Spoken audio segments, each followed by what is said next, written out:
Good morning, good afternoon, good evening to all the people watching this. And in this lesson, we are going to talk about homeostasis, section 1.5 of our anatomy and physiology class. Okay, so first of all, if you are not, um, don't know what homeostasis is, let's discuss it. So, homeostasis is the maintenance of an internal steady state. It's keeping an internal condition on the set range. So homeostasis, steady state. It keeps our body steady, or it keeps an organism steady. So it constancy within narrow limits. It sometimes means balance or equilibrium at equal. It's a dynamic state in which internal conditions remain relatively. So, homeostasis is also vital for to an organism's survival. If homeostasis is not maintained, it can cause illnesses, diseases, or even death. So, an example of an homeostasis, a basic example of homeostasis, when, for example, like on a hot day, we sweat. So, homeostasis is an automatic system of making our body steady, right? So, when we're on a sunny day, we sweat.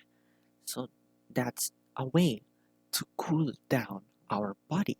And if we are very cold, for example, you just came up on a swimming pool, um, what do we do to keep heated even though it's very cold? We shiver, right? And we don't intend to be shivering. So that's an example of keeping a steady state.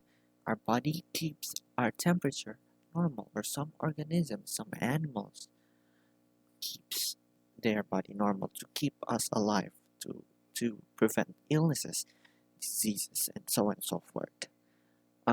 But homeostatic control is not precise.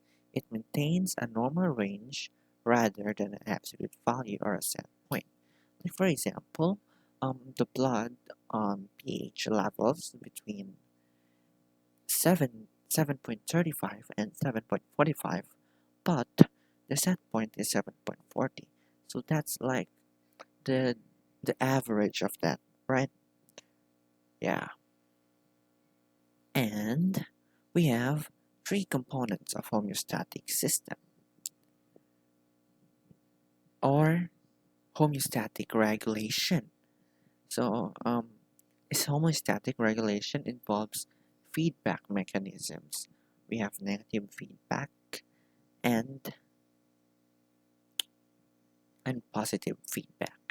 So this is an example of a negative feedback. As you can see here, we have the stimulus. So it has three components. First of all is sensor, or the receptor. So it detects the changes in either the internal or external environment.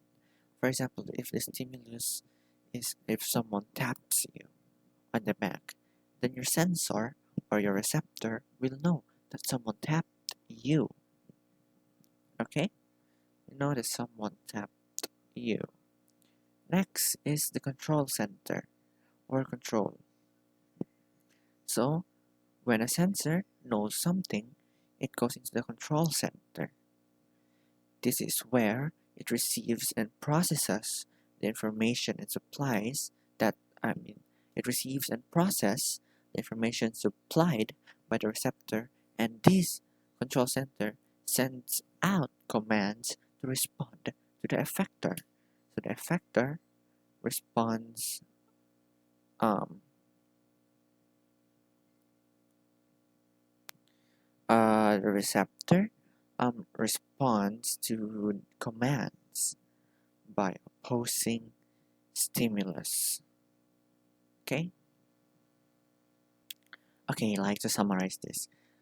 The stimulus sends out, as when a stimulus is sent out, the receptor or the sensor detects that stimulus. Then the control center receives and processes that stimulus and sends out commands to the effector, which responds to the commands by the stimulus. So it goes in a loop. So this is the negative feedback loop.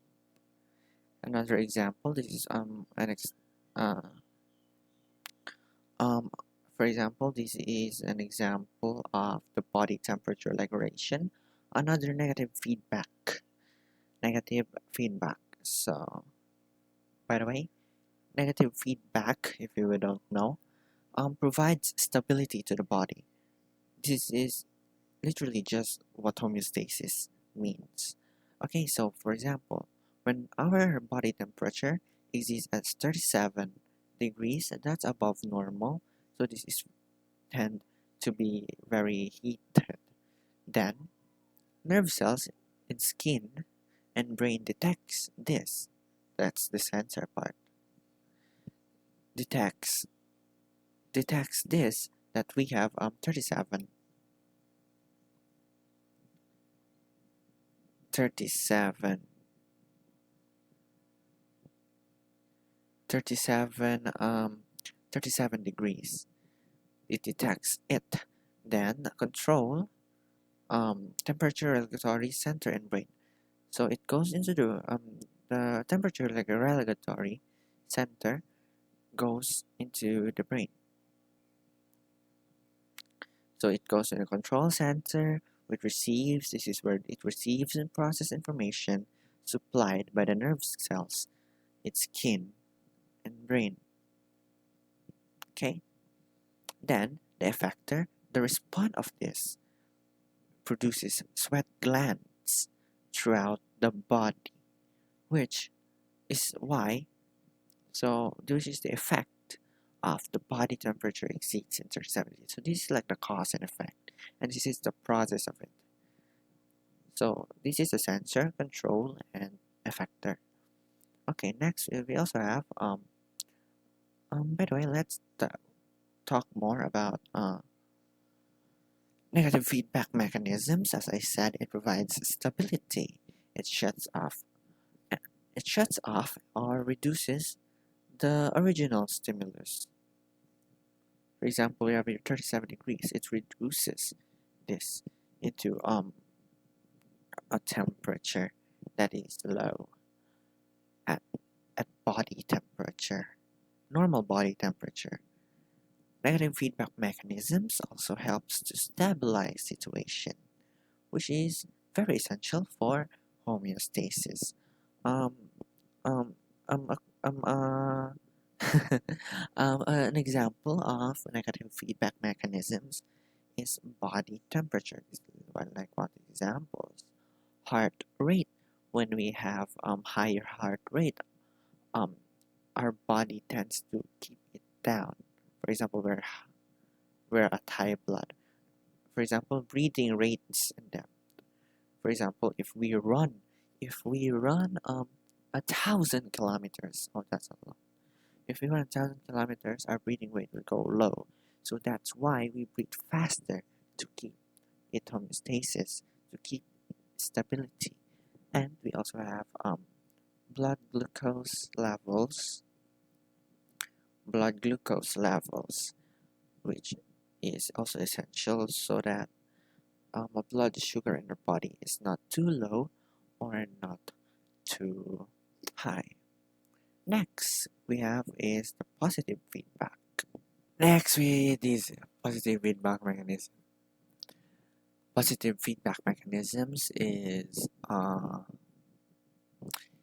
the opposite of negative feedback. It It intensifies or enhances the original stimuli, or it amplifies or reinforces a change brought by the stimulus.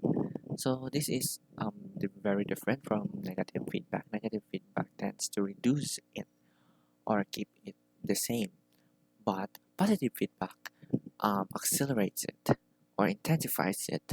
It makes it a much better, much broader. It gives other terms. Here, for example, we have here nerve impulses from the cervix transmitted to brain. Then our brain stimulates pituitary gland to secrete oxytocin. So secreting oxytocin is an example of positive feedback. Then those oxytocin is carried in the bloodstream to uterus. Then oxytocin stimulates uterine contractions, pushes the baby towards cervix. By the way, oxytocin is a hormone that helps the baby much fast. I mean, much easier for the mommy or for the mother to get out because get, making the baby go out without oxytocin is such a hard thing to do.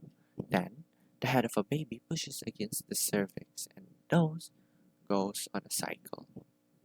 So normal childbirth is driven by a positive feedback loop, which results in a change of the body status rather than a return to homeostasis. So in short, we have some benefits of the positive feedback mechanism.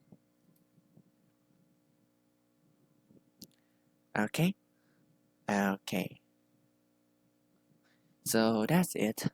Quick heads up for our Friday's lesson. We're going to talk about anatomical terminology, which we're going to talk about anatomical position, directional terms, regions of the human body, body planes, body cavities, and so on and so forth. That's such a good topic to have because it serves as a basis for your whole anatomical terminologies. Okay, so that's it for our lesson on homeostasis. Quick recap, we have three components of homeostatic systems or the negative feedback. We have receptor, control center, and effector. Then two types of homeostatic systems, negative feedback, which reduces or stays, keeps it the same, and positive feedback, which amplifies or intensifies the stimulus. Okay, so that's it for this lesson. I hope you understood. If you have any questions, just leave it in the comments section below. And I will try to answer all of your questions. And that's it. Thank you and goodbye.